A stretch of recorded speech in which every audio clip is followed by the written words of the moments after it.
When we come back, we're going to talk about the balloon guy. Yeah. Mr. Fall to Earth. We got to come up with an award with this guy's name on it, because that's got to be the most stupid thing I disagree. ever saw in my life. Disagree. News, weather, traffic right now with Dave Stewart at 10:30. It's on 89 WLS. When you want to know what the candidates are saying, turn to your common sense election headquarters, 89 WLS.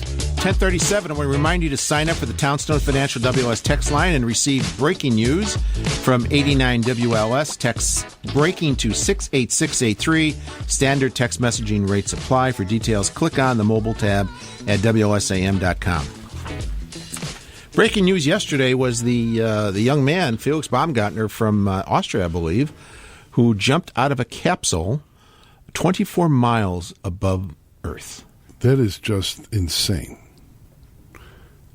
Amazing. I started watching it. It was on the Discovery Channel, the Velocity Channel. I know there were different other places you were able to see it. And I just kind of came across it by accident, because until yesterday I heard, Roe was talking about this last week, and you think, okay, this guy's jumping out of a balloon. What's the big deal? Was it like an Evil Knievel thing? Like you thought it might be? No, it wasn't like that. No, but when you first heard about it. Yeah, when I first heard. But then the more, I just kind of came across it by accident yesterday, and because it was before the start of the football games at noon.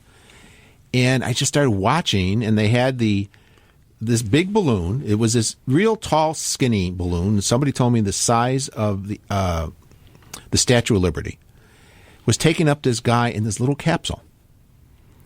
And they had on the side of the screen, they had where he was, how far up he was off, the face of the earth, and how fast he was going, and the temperature outside, and all that stuff. And you were learning stuff along the way. I got to tell you, I became fascinated by it. 833.9 miles an hour, maximum speed. Coming down without, a ship around him, just his suit. But going up, and, you and I grew up when the space age was I don't want to say infancy, but it was still young. It wasn't taken for granted like it is today. When I was a kid, when we were kids, we wanted to be astronauts. At least I did. I wanted to be a Chicago alderman. Yeah. I set my sights high. I wanted to be an astronaut, and we'd write letters to NASA. I remember sending them a spacewalk. When I was 10 years old, I designed some kind of spacewalking thing and sent it to them, They would send letters back. Well, I'm here to tell you that you're not going to amount to jack squat. That's true for me. That was the alderman right there. So as I'm watching this yesterday, they start talking about the different things you're going through, and maybe I once knew, or maybe I forgot, who knows, the Armstrong line. Not named after Neil Armstrong, but named after another scientist. It's around 56,000 feet as you're going up, and the balloon was taking this guy up in the capsule. What it is, it's the point at which your blood would boil. All the liquids in your body would just boil, and it would kill you. So they had to get past, you get past that.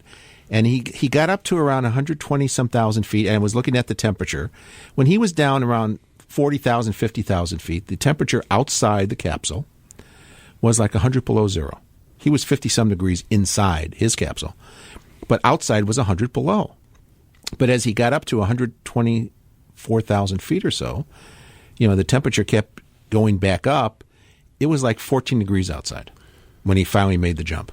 The scary thing is, you brought up about the Armstrong limit, that it happens when the atmosphere, when the altitude, you're so high up that the pressure is so low that water boils at the normal temperature of the human body. So therefore, 98.6 degrees can boil water or blood.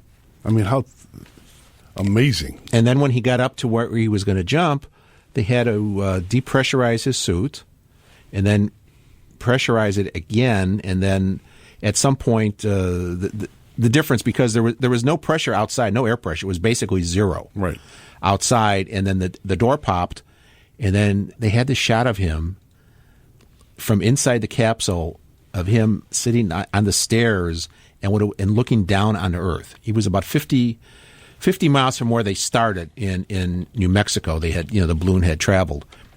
And he was 24 miles up. And then that was it. He just took the step and went down. And you saw him going down for a while until the camera lost him. And then they went to ground cameras. And at one point, he started tumbling. Now, the danger, and we watched this, our older son was watching with us. There's a danger. If you tumble forward or backwards, you can recover from that and straighten out your flight. If you start going sideways, that'll kill you, because what happens is the blood goes to the extreme parts of your body, your head and your feet, and eventually, because it can't do the whatever, you black out and you end up dying. And at some point, he was doing that. And he was starting to spin that way. And there's video out today of cameras they had on him where you'll see the spin. And he brings his arms in. Yeah. You could see him bring his arms in. It kind of reminded me of like a dancer, like you see a ballet dancer. When they have their arms out, they bring it in and they can control it.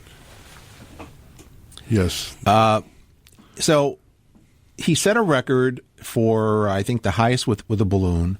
He also set the record at one point. He broke the speed of sound. He was 800 miles per hour coming down. He did not set the record, even though he went the highest anybody ever did. He did not set the record for free fall. He free fell before he opened his parachute for over 4 minutes. I think he missed the record by 10 to 20 seconds. And that was because he was going so fast, he wasn't up in the air as long as a person who did it before. Does that make sense? Yeah, because he was going faster than the speed of sound. Yeah, his highway was longer than the previous guy's highway, put it in those terms, but because he was going faster, he arrived faster. And then he pulled the chute, I think, with about 25,000 feet. And then he just floated down. And when he landed on the ground, he just stepped onto the ground. It wasn't like a hard landing. He just stepped. It was amazing. It was... you can think of a lot of military applications to this, right? Yeah, coming back from space, if there was a problem, they put him in the capsule and just drop. Or coming back, right? Yeah, it was. Or diving right onto to an embassy or something. There's a lot of things they could do. Plus, what didn't get a lot of attention yesterday, but is connected. We'll talk about that when we come back. But right now, it's 10:44. Time for a check of traffic on 89 WLS. You're the man now, dog. 89 WLS. Breaking news around the clock. One station making history every day. Chicago's talk leader, 89 WLS. 10:52. John Cass, Jake Hartford, in for Bruce and Dan. Now, as Paul Harvey would say, now for the rest of the story about the guy who jumped from the balloon 24 miles up. You know who flew yesterday? Went and flew and broke the sound barrier? General Chuck Yeager. How old is he? In his 80s. He is the first man ever to break the sound barrier.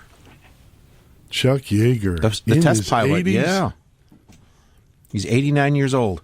He went up yesterday in a Navy plane. It was a two-seater. He went up with a Navy captain who took him up, and he went through the sound barrier. Boy, imagine the G's on his body.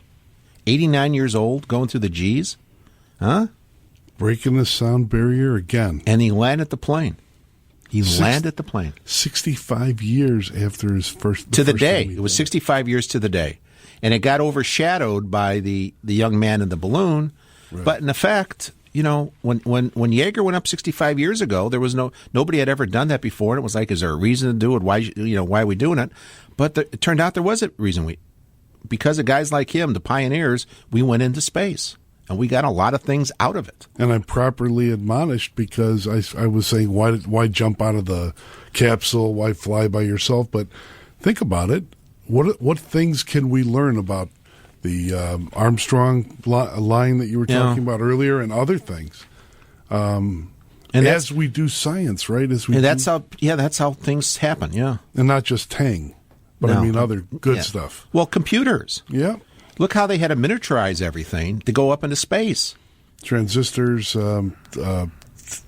plastics, and other kinds of coverings and asbestos-related heat treating systems.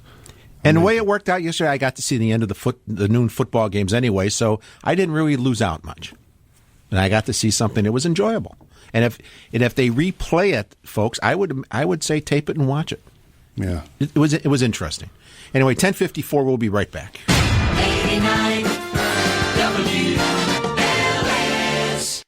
An ABC News update is just minutes away. 89 WLS and online at WLSAM.com. 10:58, Brian and Bartlett, we're going to give you the last word. Well, hey, talking about Chuck Yeager, he's already pulling 89 Gs. What's a few more going to matter? Thank you, Brian. That's right. Yeah, every day.